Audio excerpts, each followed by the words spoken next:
Hello. हाँ चलो देखो, दो आइसोबार हम लोग ड्रॉ किए, ठीक है, P1 P2 पे सेम लॉजिक, थीटा टू ज्यादा है, theta ten N R by same sample है तो एन सेम होगा, सेम सैंपल है, एन आर बाय P2 ज्यादा है एन आर बाय, तो P2 कम होगा P1 से, ठीक है। अच्छा, अब आते हैं इसका ग्राफ रोटी का। जब भी दो चीज इनवर्सली प्रोपोर्शनल हो, देखो ए डायरेक्टली प्रोपोर्शनल टू बी, तो ये तो समझ में आ रहा है ए बी का ऐसा ग्राफ होगा, ठीक है। A equal to constant into B, tan theta किसके बराबर होगा, कांस्टेंट के बराबर, ये क्लियर है। ये डायरेक्टली प्रोपोर्शनल है। इनवर्सली प्रोपोर्शनल को ए इनवर्सली प्रोपोर्शनल टू बी, इसका मतलब ए बी का ग्राफ ऐसा है, इसको आप लोग जानते हो, इसको बोलते हैं रेक्टेंगुलर हाइपरबोला, इसको बोलते हैं रेक्टेंगुलर हाइपरबोला, ठीक है, ओके।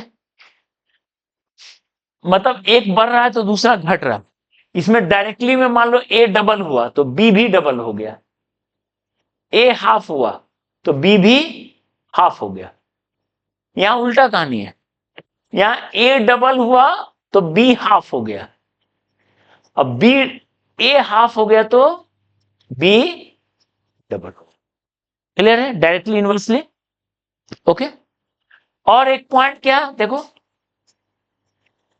अगर मान लो ए और बी का दो अलग अलग ड्रॉ किया जाए, ए और बी का, ओके, एक वन एक टू, तो दूसरे का कांस्टेंट जो है ज्यादा है पहले के कांस्टेंट से, ये बात समझ में आ रहा है ना, क्योंकि कांस्टेंट किसके इक्वल है, tan थीटा के बराबर, सेकेंड का एंगल ज्यादा है मतलब उसका कांस्टेंट ज्यादा होगा, यही चीज तो यहां लिख रहे थे, ठीक है, ओके। यहां पे क्या है ये चीज को देखनी है, ए बी का ग्राफ है,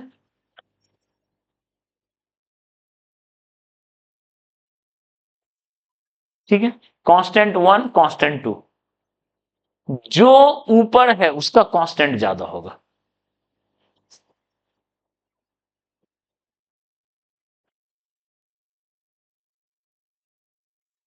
ठीक है, समझ में आ रहा है। और इसको आप कैसे जज कर सकते हैं, देखो ना, मान लो एक कोई बी का एक फिक्स वैल्यू कर दिया, आप ऐसे जज करो, देखो यहां पे क्या मतलब हुआ, A equal to some constant, A into B equal to constant है ना, देखो A into B equal to क्या है, कांस्टेंट, ध्यान दो।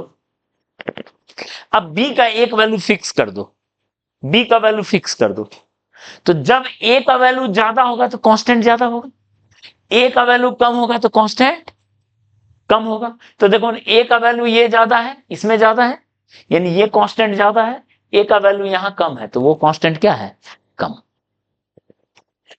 ठीक है, ओके। तो ये देखना, ये समझना है, अगर हम रो और टी का ग्राफ ड्रॉ करें आइसोबार्स में, रो और टी का कैसा ग्राफ होगा, रो वर्सेस टी ऐसा ग्राफ हो, इनवर्सली है, और रो और टी का अलग अलग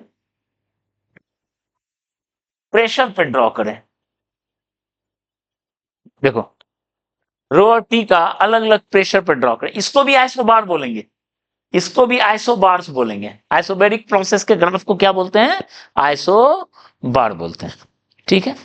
तो दो अलग अलग प्रेशर पर ड्रॉ करें, तो बताओ ना, इसका कांस्टेंट ज्यादा होगा इसके कांस्टेंट से, इसका कांस्टेंट का वैल्यू क्या है, देखो ना, रो टी में कांस्टेंट का वैल्यू क्या है, पी एम बाय आर, यानी एक का मान लेते हैं प्रेशर P2 पे है, एक P1 पे है, तो P2 M बाय आर ज्यादा है P1 M बाय आर से, एक का कांस्टेंट ज्यादा है एक का कांस्टेंट कम है, आर आर कट गया एम एम कट गया, तो P2 ज्यादा होगा P1 से, यहां जो ऊपर है उसका प्रेशर ज्यादा होता है और वहां जो ऊपर है उसका प्रेशर कम होता है, तो ये सब पहचानने आना चाहिए, क्लियर है, बात समझ में आया। और उसके बाद लास्ट पॉइंट आइसोबैरिक का, इस प्रोसेस का सी जो होता है उसको क्या लिखते हैं? सीपी, पहले भी करवा चुके हैं। इस प्रोसेस का सी क्या लिखते हैं? सीपी। और वो किसके इक्वल होता है? CV plus R. ठीक है। इस प्रोसेस का वर्क डन क्या लिखते हैं? P delta V, direct P delta we.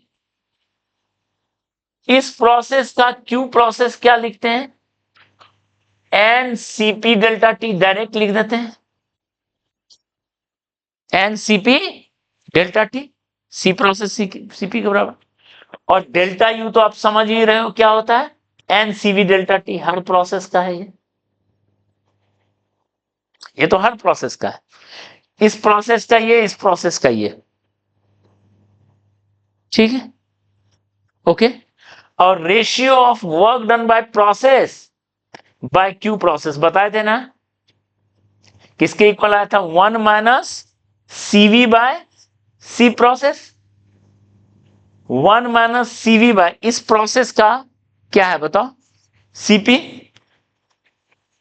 1 minus sorry, CP minus CV by CP, CP minus CV are,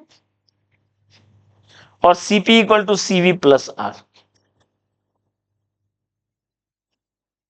ठीक है, ऐसे लिख सकते हो। या फिर याद करो, सीपी बाय सीवी क्या लिखे थे? गामा लिखे थे, लिखे थे।